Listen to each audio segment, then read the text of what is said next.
Hello guys, welcome back to our YouTube channel youth academy. हमने पिछले class में union executive का lecture continue किया था। आज भी हम इसे कंटिन्यू करेंगे। हमने देख लिया था कि यूनियन एग्जीक्यूटिव के अंडर कौन कौन से पोस्ट आते हैं। जैसे हमारे प्रेसिडेंट हो गए, vice president, prime minister, council of minister and attorney general. जो भी हमारे आर्टिकल 52 से 78 के बीच में आते हैं वो हमारे यूनियन एग्जीक्यूटिव का पार्ट है। तो इसमें हमने क्या करा, पहले पिछले लेक्चर में हमने प्रेसिडेंट स्टार्ट किया था, जो हमारे आर्टिकल 52 में जिसके बारे में जिक्र किया गया है, जिसके बारे में बताया गया है। तो उसको हम थोड़ा रिवीजन करते हैं। उसके बाद हम कंटिन्यू करेंगे प्रेसिडेंट की शक्तियों के बारे में, और प्रेसिडेंट को जब चुना जाता है तो जो 1971 का सेंसस क्यों यूज़ किया जाता है ये भी देखेंगे हम, कि इसमें नॉर्दर्न स्टेट की पॉपुलेशन और सदर्न स्टेट की पॉपुलेशन में क्या अंतर पाया जाता है ये भी देखेंगे। तो हमने पिछले लेक्चर में देखा कि आर्टिकल 52 में किसका जिक्र है, प्रेसिडेंट का। उसमें बताया गया है कि देयर शेल बी यूनियन और there shall be president of India. और आर्टिकल 53 में क्या बताया गया है कि जो भी एग्जीक्यूटिव पावर है इसकी, प्रेसिडेंट की, all the executive power of the president, executive power of the president shall be vested in all the executive power of the union. किसकी एग्जीक्यूटिव पावर? यूनियन की एग्जीक्यूटिव पावर किसमें vested होगी? President में vested होगी, president में निहित होगी, उसके अंदर पाई जाएगी। और हमने ये भी देखा कि आर्टिकल 52 में क्या बताया गया, इलेक्टोरल कॉलेज के बारे में बताया गया। अगर आपने वो लेक्चर नहीं देखा तो आप देख सकते हैं। तो इलेक्टोरल कॉलेज में कौन कौन से मेंबर आते हैं? ऑल द इलेक्टेड, पहले हम उसको, इलेक्टोरल कॉलेज कंसिस्ट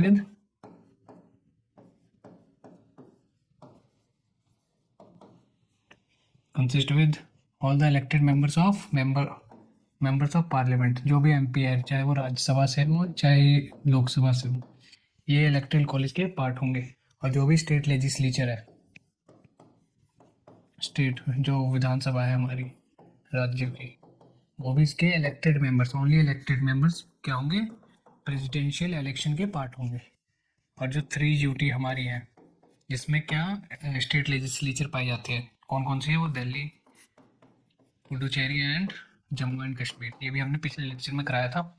आज हम कंटिन्यू करेंगे कि जो 1971 का सेंसस है वही क्यों यूज़ होता है हमारे एमएलए की वोट वैल्यू को काउंट करने में।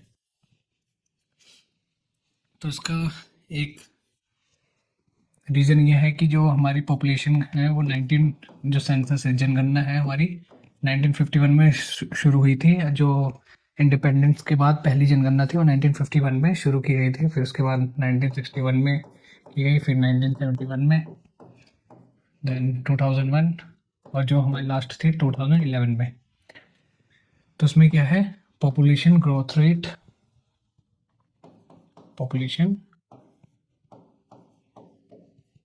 ग्रोथ रेट जो थी वो पहले कैसे इक्वल थी।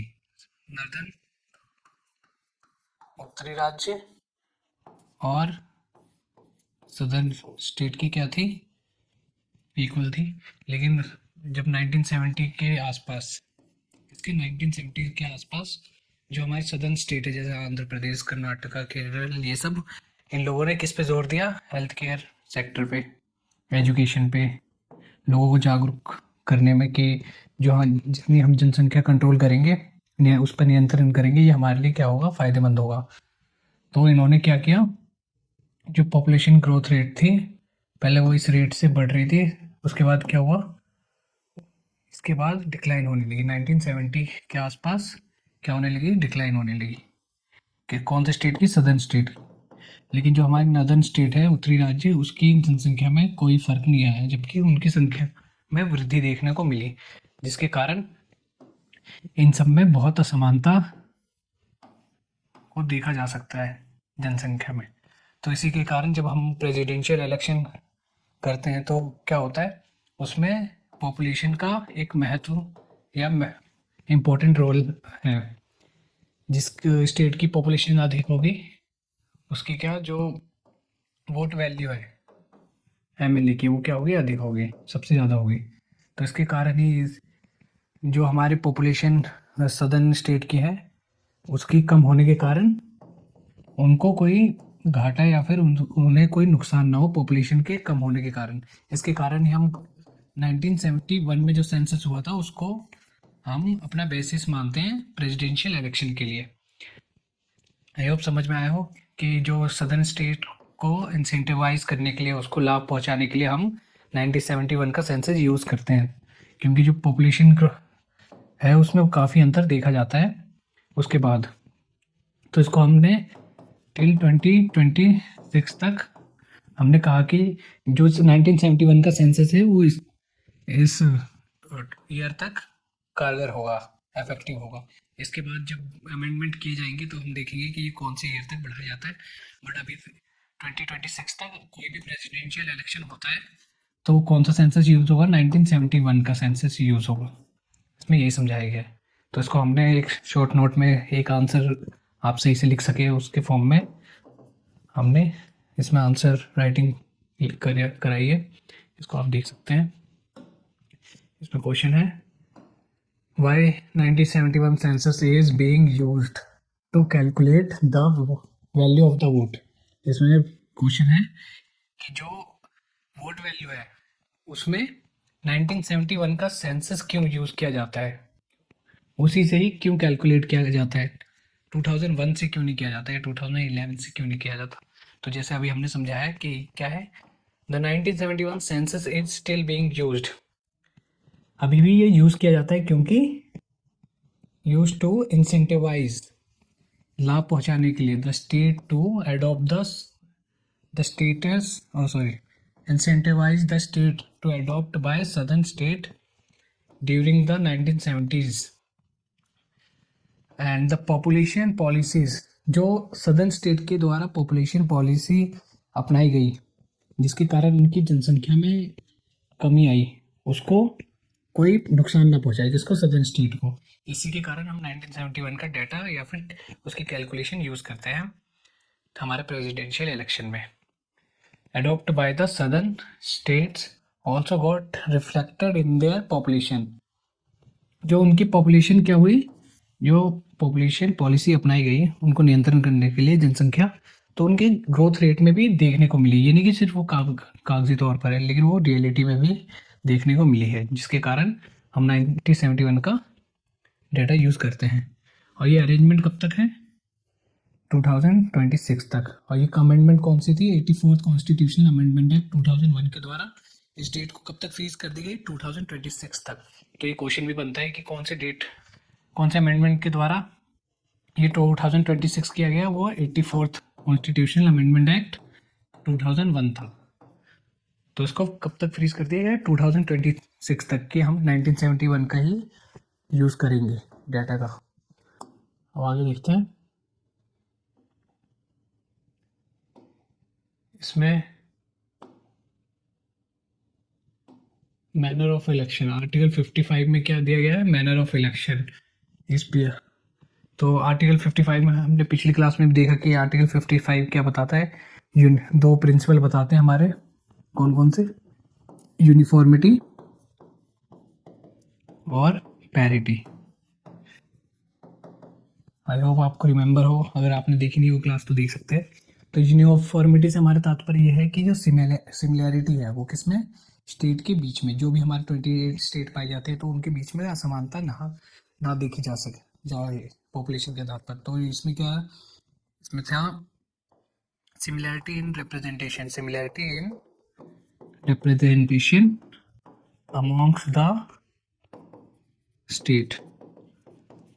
ये हमने बस ऐसे ही समझाया, पिछले क्लास में हमने गहराई से समझाया था इसका क्या अर्थ है, इसके लिए फॉर्मूला भी बताया था। अब इसमें देखते हैं पैरिटी से हमारा क्या तात्पर्य है। इससे हमारा है कि सिमिलैरिटी किसमें, सेंटर और स्टेट के बीच में सिमिलैरिटी को बताया गया है। इसमें similarity in representation between centre and state. इसमें फॉर्मूला भी बताया था कि ये वाला फॉर्मूला पैरिटी को दर्शाता है, वो था total number of vote value of MPs is equal to total number of vote value of MLA. इसमें पैरिटी, ये दो प्रिंसिपल है हमारे। तो ये हमने पिछले क्लास में देखा था, अब आगे इसको कंटिन्यू करेंगे कि आर्टिकल 55 में प्रिंसिपल के साथ साथ क्या है, मैनर ऑफ इलेक्शन, कि इलेक्शन किस आधार पे होंगे, कैसे होंगे हमारे प्रेसिडेंट के।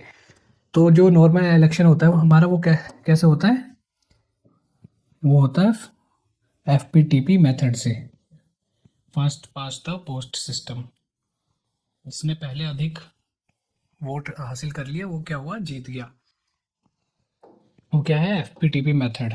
नॉर्मल इलेक्शन किस में होता है, FPTP मेथड से होता है, fast past the post system के द्वारा। इसमें क्या होता है, जैसे 100 इलेक्टर्स हैं, 100 चुनने वाले हैं, उन्होंने क्या ABCD में हम कैंडिडेट को डिवाइड कर देते हैं, ABCD में 4 कैंडिडेट हैं, जैसे 51 इसको मिल गया या फिर 35, बाकी बचे हुए फिर इसको 15 मिल गया, 50 हो गए, 25 डिवाइड कर देते हैं ऐसे। तो ये सबसे अधिक किसने लिया है इसमें, 35। तो ये हमारा क्या हो जाएगा, जीत जाएगा वोट। जो भी इलेक्शन है वो कौन जीत जाएगा, ये हमारा कैंडिडेट होगा, विनर होगा हमारा ये, क्योंकि उसने सबसे अधिक वोट प्राप्त किए हैं। ये हमारा FPTP मेथड है। ये हमारे नॉर्मल इलेक्शन जैसे MP MLA उसमें यूज़ किए जाते हैं। तो इसमें एक इशू भी है कि जो भी वोट, जैसे इन्हें 25 वोट मिले, इन्हें भी 25, तो ये क्या है, ये एक इन्होंने क्या इलेक्शन को लूज कर दिया, हार गए इलेक्शन, लेकिन इनके जो वोट वैल्यू है, जो वोट मिले हैं वो भी मायने रखते थे। एक आधार पे हम कह सकते हैं कि इनके जो वोट मिले हैं उनको हम नेग्लेक्ट कर देते हैं FPTP मेथड में, जो कि जो डेमोक्रेसी की फीलिंग है या फिर उसकी जो अस्तित्व बनाता है उसको एक तरीके से नज़रअंदाज करने की इसमें कोशिश की जाती है। क्योंकि जो हमने वोट प्राप्त किए हैं, चाहे वो कमी है, लेकिन वो भी एक मात्रा में असरदार है, जिसके आधार पे इसको भी महत्व देना आवश्यक होना चाहिए। लेकिन ऐसा नहीं होता FPTP मेथड में। जिसने सबसे ज़्यादा, अगर इसने 26 भी एक्वायर किए होते किसी कैंडिडेट ने, तो वो क्या होता, जीत जाता। तो उसमें ये नहीं देखते कि 1 वोट से हारा या 2 वोट से, तो इसका ये ड्रॉबैक है। तो ये हम जानते हैं कि, लेकिन जो FPTP मेथड है वो प्रेसिडेंशियल इलेक्शन में यूज़ नहीं होता। वो कौन सा होता है, वो होता है proportional representation by single transferable vote. Manner of election is by proportional representation by single transferable vote के द्वारा होता है। And the voting is by secret ballot. Voting कैसे होती है, सीक्रेट बैलेट के द्वारा होती है। सीक्रेट बैलेट मतलब, हमने एक एग्जांपल के तौर पर देखते हैं।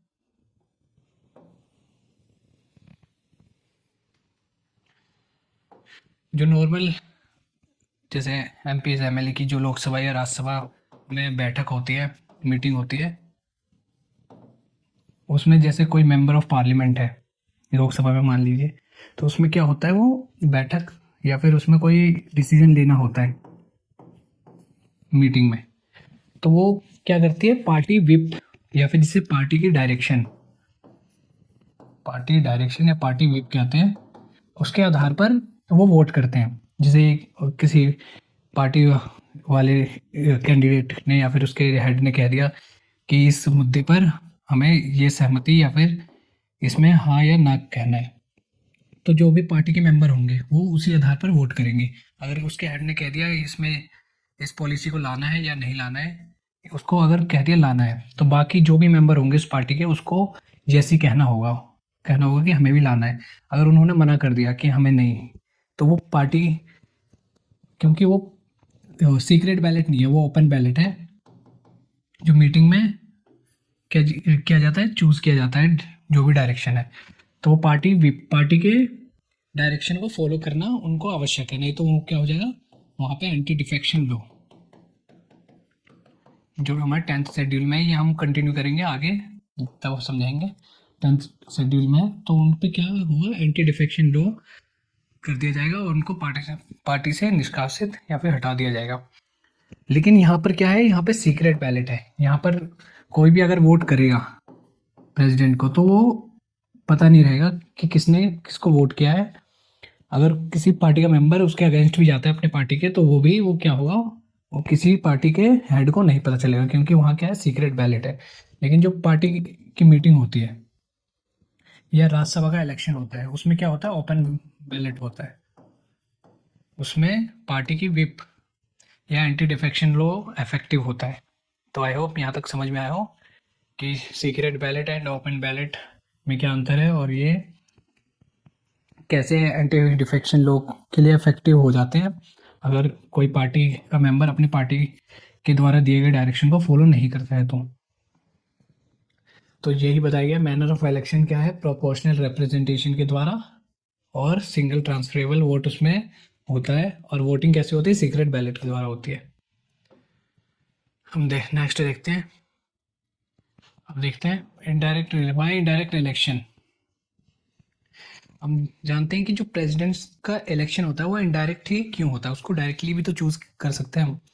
लेकिन ऐसा करना क्या होगा, हमारे जो डेमोक्रेटिक कंट्री है हमारी, जो हमारी पार्लियामेंट्री फॉर्म ऑफ गवर्नमेंट है, उसमें ये क्या हो जाएगा, कॉन्ट्राडिक्टरी हो जाएगा। क्योंकि जहाँ हमारे प्राइम मिनिस्टर है वो एमपी के तौर पर चुने जाते हैं, तो उनको अगर प्रेसिडेंट भी उस प्रकार से ही चुने जाएंगे तो दोनों में अंतर नहीं पाया जाएगा, और दोनों ही क्या हो जाएंगे, एक कॉन्ट्राडिक्शन वहाँ पर पैदा होगा दोनों के। क्योंकि जो जनता के करीब होता है वही हमारे डेमोक्रेसी में शक्तिशाली होता है। तो अगर हमारे पीएम यहाँ पर जनता के द्वारा चुने जाते हैं, वहीं प्रेसिडेंट भी जनता के द्वारा ही चुने जाएंगे, तो दोनों में फ़र्क ही नहीं रहेगा। इसलिए दोनों में से एक को इनडायरेक्टली चुना जाना आवश्यक है। यहीं पर कई कारण हमने बताए हैं कि क्यों इनडायरेक्ट रूप से चुने जाते हैं हमारे राष्ट्रपति। तो इसमें होता है, it is anomalous and ironical और contradictory to have a directly elected president in the parliamentary form of government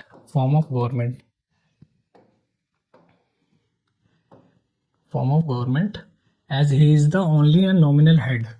president क्या होता है, सिर्फ नॉमिनल हेड एग्जीक्यूटिव होता है, वो सिर्फ नाम का होता है। जैसे कि all the action of the, जो भी गवर्नमेंट का एक्शन होता है, all the action of the government shall be done in the name of the president.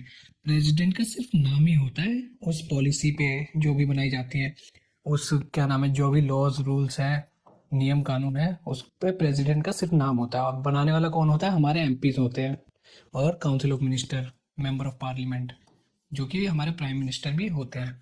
इसके कारण एक का डायरेक्टली इलेक्टेड होना आवश्यक है, और प्रेसिडेंट हमारे क्या है, नॉमिनल हेड एग्जीक्यूटिव, सिर्फ नाम का ही हेड है, इसलिए उनका डायरेक्टली इलेक्टेड होना आवश्यक है। नहीं तो ये क्या हो जाएगा, कॉन्ट्राडिक्टरी हो जाएगा हमारे पार्लियामेंट्री फॉर्म ऑफ गवर्नमेंट के लिए। अब सेकंड रीजन क्या है, डायरेक्ट इलेक्शन वुड लीड और land to significant drain of resources.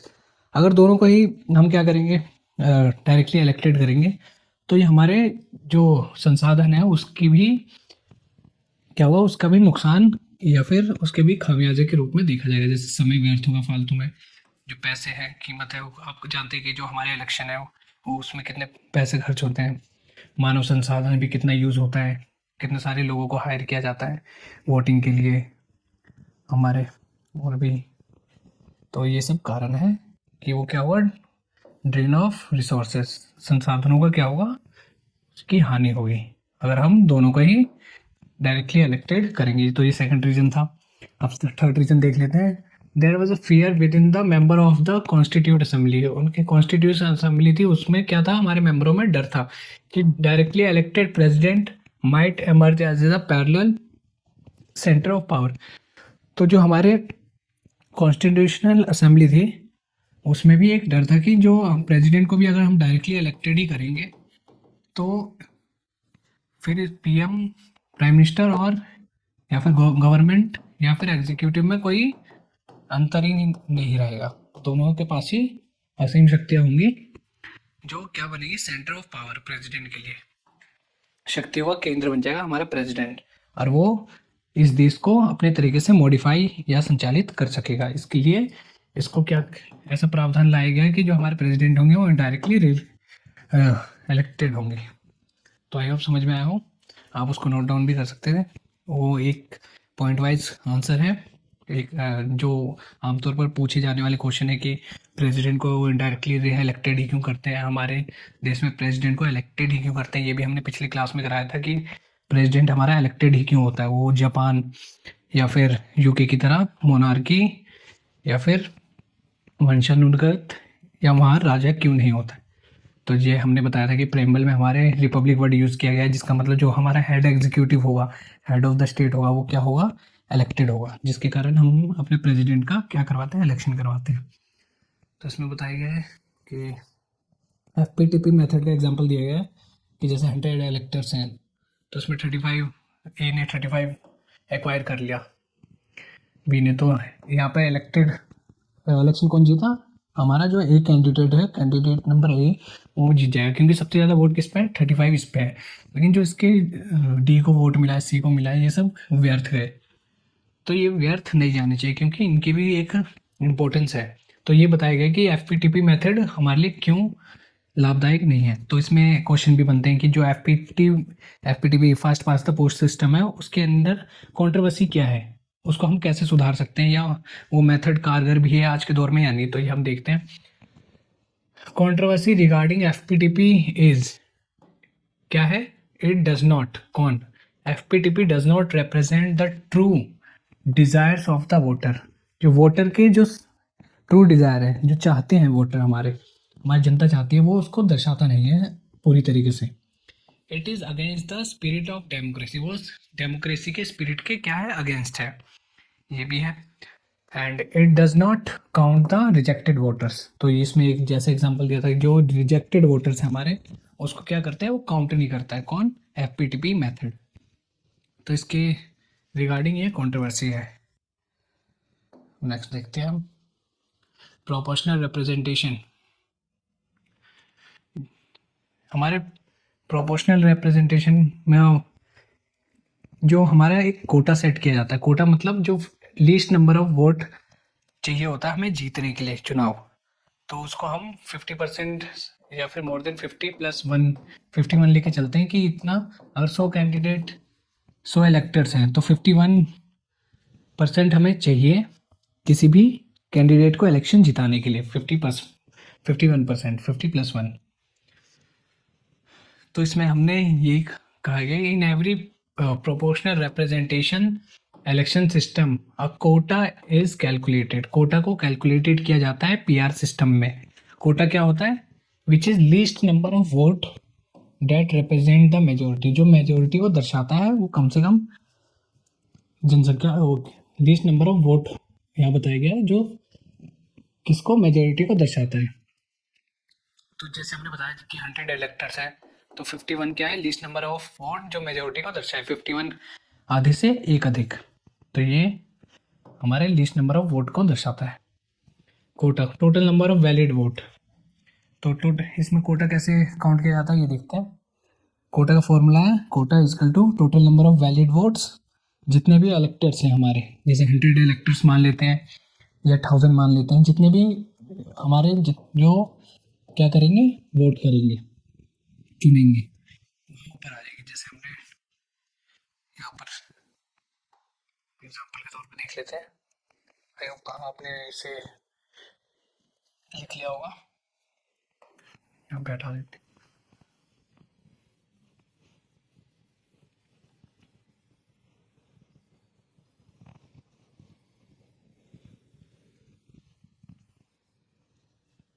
तो इसमें देखते हैं total number of valid vote, अगर 100 इलेक्टर्स हैं हमारे तो ऊपर आ जाएंगे वो, कोटा निकालने का ये एक फॉर्मूला है, कोटा इज इक्वल टू 100, जितने नंबर इलेक्टर्स हैं हमारे 100 इलेक्टर्स, नंबर ऑफ वैकेंसीज।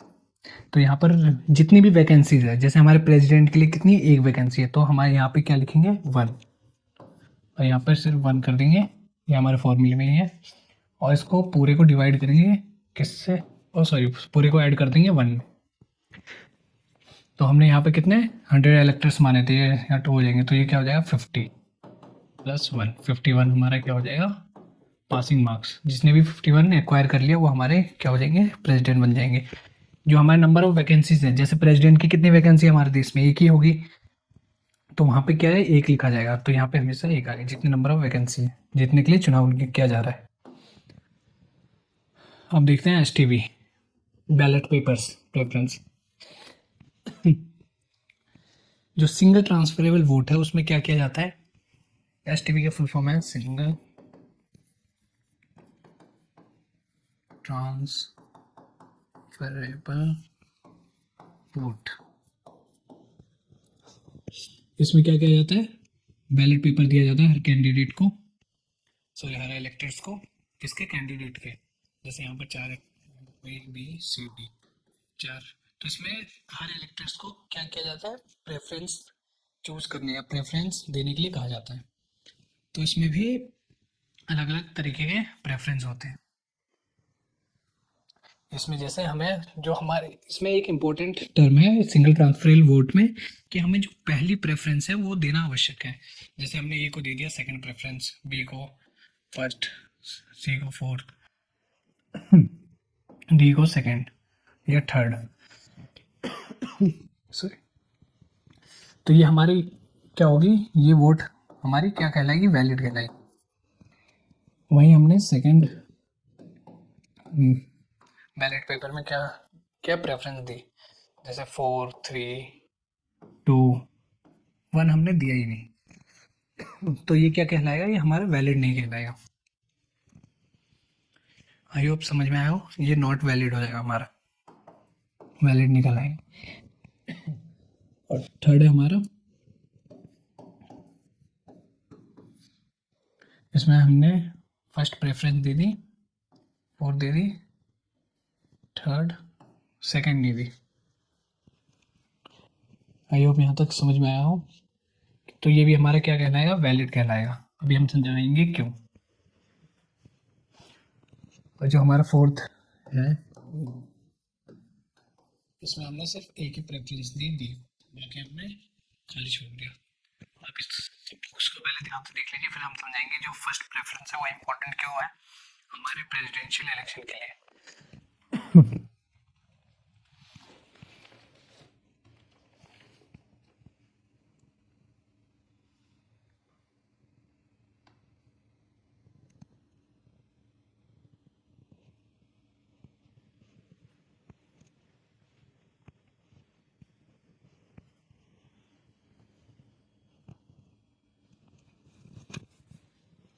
तो इसमें क्या है, ये हमारा क्या है, वैलिड निकल आएगा, क्योंकि जो फर्स्ट प्रेफरेंस है वो किसी को नहीं दी गई है। यहाँ पर सिर्फ एक ही प्रेफरेंस दी गई है। यहाँ पे एक और मान लेते हैं बॉक्स ए बी, यहाँ दोनों को क्या कर दिया गया, 1 1 प्रेफरेंस दे दी गई। तो ये भी हमारा क्या हो जाएगा, नॉट वैलिड। और यहाँ ये हमारा क्या हो जाएगा, वैलिड। ये भी हमारा हो जाएगा वैलिड। तो इसमें क्या समझ में आया है कि जो फर्स्ट प्रेफरेंस है वो देना आवश्यक है किसी भी कैंडिडेट को। जैसे कोई इलेक्टर्स हैं, जैसे हम चुनते हैं किसी को, तो हमारे पास जो बैलेट पेपर्स आएगा उसमें क्या फर्स्ट प्रेफरेंस है वो देना आवश्यक है, नहीं तो वो जो बैलेट पेपर है वो क्या हो जाएगा, इनवैलिड हो जाएगा हमारा, नॉट वैलिड जिसे कहते हैं। तो इसमें आवश्यक है। तो इसमें क्या दिया गया, पहला प्रेफरेंस हमने दिया है, पहला भी दिया है, दूसरा भी दिया है, तीसरा भी दिया है, चौथा भी दिया है। इसके कारण ये बैलेट पेपर क्या होगा, वैलिड होगा। लेकिन इसमें देखते हैं, हमने इसमें फर्स्ट प्रेफरेंस कहीं दी ही नहीं, तो ये क्या होगा, हमारा नॉट वैलिड हो जाएगा। वही यहाँ पर हमने क्या दिया है, सेकंड प्रेफरेंस नहीं दी है, बट हमने क्या किया है, फर्स्ट प्रेफरेंस दी है, तो इसको हम क्या करेंगे, वैलिड करार देंगे, क्योंकि हम जो इम्पोर्टेंट प्रेफरेंस है वो क्या है, फर्स्ट। और यहाँ पे क्या है, हमने कोई भी प्रेफरेंस नहीं दी है, सिर्फ 1 दी है, तो ये भी हमारा क्या हो जाएगा, वैलिड हो जाएगा, क्योंकि फर्स्ट प्रेफरेंस देना इम्पोर्टेंट है। अब सेकंड देखते हैं, लास्ट है, जैसे हमने ए को भी फर्स्ट प्रेफरेंस दे दी, बी को भी फर्स्ट, और यहाँ देख लेते हैं सी को भी फर्स्ट, और हमारा डी है उसको भी क्या कर दिया, फर्स्ट प्रेफरेंस दे दी। लेकिन हम इतने सारे कैंडिडेट को क्या कर सकते हैं, फर्स्ट प्रेफरेंस नहीं दे सकते, हम सिर्फ एक ही कैंडिडेट को फर्स्ट प्रेफरेंस देंगे। तो ये हमारा वो वोट क्या हो जाएगा, या बैलेट हो जाएगा इनवैलिड। हम सिर्फ एक ही कैंडिडेट को फर्स्ट प्रेफरेंस दे सकते हैं। आई होप समझ में आया हो। ये हमारे कौन से रूल्स में लिखा है ये भी देखेंगे अभी हम। इसमें बताया गया है कि कौन से rule? As per the election rule. कौन से इलेक्शन रूल में? कौन से वाले? 1974 के। एंड इलेक्टर्स नीड, जो चुनने वाला है, need to give at least first preference, जैसे हमने समझाया वहाँ पे फर्स्ट प्रेफरेंस देना आवश्यक है। किसको? इलेक्टर्स को। कौन से रूल के अकॉर्डिंग? 1974 के रूल के according. And the maximum preference he can give, और वो मैक्सिमम प्रेफरेंस कितनी दे सकता है? Equal number two of the, जितने भी कैंडिडेट हैं उस नंबर पे, या जितने भी नंबर के कैंडिडेट मौजूद हैं वहाँ पे, उतने प्रेफरेंस कर सकता है बैलेट पेपर में। लेकिन जो पहला प्रेफरेंस है वो देना आवश्यक है, नहीं तो वो बैलेट पेपर क्या हो जाएगा? इनवैलिड घोषित कर दिया जाएगा। यही समझाया गया है। As per the election rules 1974, the subsequent rounds of counting shall be keep on happening till candidate reach the quota, or if no candidate। तो इलेक्शन रूल में बताया गया है कि काउंटिंग तब तक जारी होगी जब तक कोई भी कैंडिडेट क्या होगा? कोटा अचीव नहीं कर लेगा, कोटा तक नहीं पहुंच जाएगा। ये समझाया गया यहाँ पे। Candidate gets the quota, then the candidate remaining at last shall be the declared as the winner of the election। इसमें बताया गया, जैसे इसमें समझा देते हैं। 4 कैंडिडेट हैं, A B C D, voting मिली इस आधार पर। सेकेंड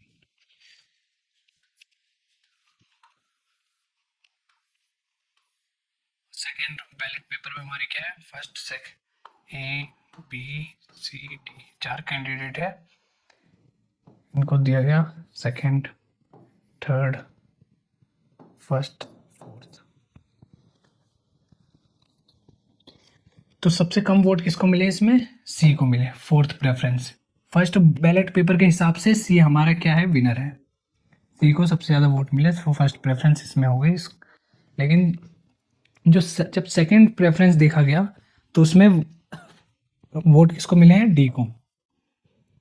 तो जो डी को वोट मिले हैं वो किस में काउंट हो जाएंगे? डी वाले पोर्शन में हो जाएंगे। डी को एक वोटिंग मिल जाएगी, यहाँ ए को भी एक है। जो बाकी के कैंडिडेट हैं उनको क्या कर दिया जाएगा? उनकी जो वोट वैल्यू है उनको हटा दी जाएगी। और वहीं अगर हम नेक्स्ट में देखते हैं, यहाँ पे डी को फर्स्ट मिल गया बाई चांस, सी को 3, बी को 1, सॉरी 2, ए को 4। तो जी यहाँ पे क्या? डी को 1 मिला है। ये कौन सा बैलेट पेपर है? ये तीसरा बैलेट पेपर। पहले में किसको मिला था? सी हमारा आगे था, सी को सबसे फर्स्ट प्रेफरेंस दी गई इलेक्टर्स के द्वारा, तो इसमें एक नंबर जुड़ गया, इसमें एग्जाम्पल के तौर पे बताया गया है। और सेकंड है सेकंड बैलेट पेपर, उसमें कौन है? डी को फर्स्ट प्रेफरेंस मिली है, तो इसमें हम डी के आगे एक या फिर एक जो भी वोट वैल्यू है वो जोड़ देंगे। वहीं हम थर्ड प्रेफरेंस देखेंगे, थर्ड बैलेट पेपर देखेंगे। इसमें देखेंगे कि सबसे ज़्यादा प्रेफरेंस किसे मिली है? फर्स्ट को मिली है, सॉरी डी को मिली है पहली। तो इसमें एक और वोट वैल्यू जुड़ जाएगी, किसको? डी, किसके आगे? डी के आगे। तो इसमें देखा जाएगा कि डी क्या है? हमारा सबसे आगे है। तो ये हमारा, अगर ये आगे भी इस प्रकार से ही, इस रूप से ही इसको डी को वोट मिलते रहेंगे तो डी हमारा क्या हो जाएगा? विनर हो जाएगा। यही समझाया गया है। यहाँ इस आधार पर नहीं किया जाएगा कि ए को सबसे पहले वोट, सॉरी सी को सबसे पहले फर्स्ट प्रेफरेंस मिली तो ये विनर हो जाएगा, ऐसा नहीं है। यहाँ पे ढेर सारे बैलेट पेपर्स देखे जाएंगे और उनके आधार पर प्रेफरेंस निकाली जाएगी सिंगल ट्रांसफरेबल वोट के आधार पर। जैसे यहाँ पर सी को कितने? 4th नंबर पे दिया गया, तो सबको सबसे कम मिला है सब वोट, इसलिए इसको हटा दिया जाएगा। जो फर्स्ट प्रेफरेंस है वो किसको दी गई? डी को, इसलिए डी के आगे वो नंबर जुड़ जाएगा वोट वैल्यू के आधार पर। तो ये समझाया गया कि जो भी वोट वैल्यू है वो क्या हो जाएगी? ट्रांसफर हो जाएगी। नेक्स्ट देखते हैं। ये हमारा समझाया गया है, वही हमने समझाया था। तो आज के लिए इतना ही। आगे आने वाली क्लास में हम देखेंगे जो पार्डनिंग पावर है प्रेसिडेंट की वो कौन से आर्टिकल में है। जो आर्टिकल, कौन से आर्टिकल में? आर्टिकल 72। और प्रेसिडेंट गवर्नर की पार्डनिंग पावर, माफ़ी जो माफ़ कर सकते हैं प्रेसिडेंट और या फिर गवर्नर किसी को भी, वो कौन से आर्टिकल में है? गवर्नर के 161 में। इसको हम गहराई से समझेंगे। रिप्राइव, रिस्पाइट, रेमिट, कमिटेशन, ये सब, इन सब में क्या अंतर होता है और किन की पार्डनिंग पावर सबसे अधिक है, प्रेसिडेंट या फिर गवर्नर की, ये भी हम देखेंगे। और आगे अलग अलग प्रकार के क्वेश्चन लेंगे। नॉमिनेशन पेपर्स, नॉमिनेशन से लेके क्वालिफिकेशन ऑफ द प्रेसिडेंट, ये अभी हमने करवाया नहीं है। ये हम देखेंगे कि कितने एज तक प्रेसिडेंट बनाए जाते हैं। ये तो हम ऐसे भी 35 या मोर देन 35, ये सब हम गहराई से समझेंगे। आप जो भी पुराने लेक्चर उसको रिवाइज कर सकते हैं तब तक। तो मिलते हैं नेक्स्ट क्लास में। आज के लिए इतना ही। धन्यवाद।